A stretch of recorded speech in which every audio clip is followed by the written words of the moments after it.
اسلامی معلومات کے لیے سبسکرائب کیجیے ہمارا چینل اسلامک نیٹ اور ساتھ میں موجود گھنٹی کی علامت کو بھی دبا دیں تاکہ آنے والی ویڈیوز کا نوٹیفیکیشن آپ کو مل۔ ایک گاؤں میں ایک نیک بزرگ رہتے تھے۔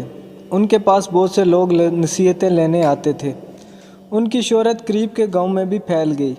دوسرے گاؤں میں بھی ایک پرہیزگار شخص تھا، اس کو بھی دین کا تھوڑا بہت علم تھا۔ اس شخص نے فیصلہ کیا کہ وہ ان بزرگ سے ملے گا اور ان سے کوئی نصیحت لے تاکہ اس کے علم میں بھی اضافہ ہو۔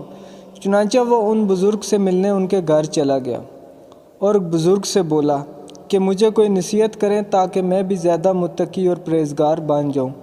بزرگ بولے کہ اللہ تعالیٰ کو اپنے سے کم کبھی نہ سمجھنا، اور اگر ہو سکے تو کم از کم اپنے برابر سمجھو۔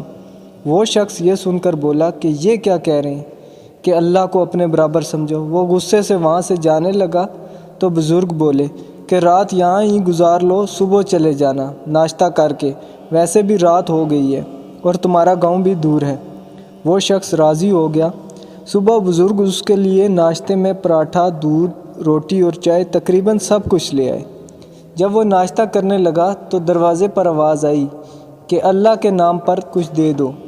اس شخص نے ایک سوکھی سی روٹی اس مانگنے والے کو دے دی۔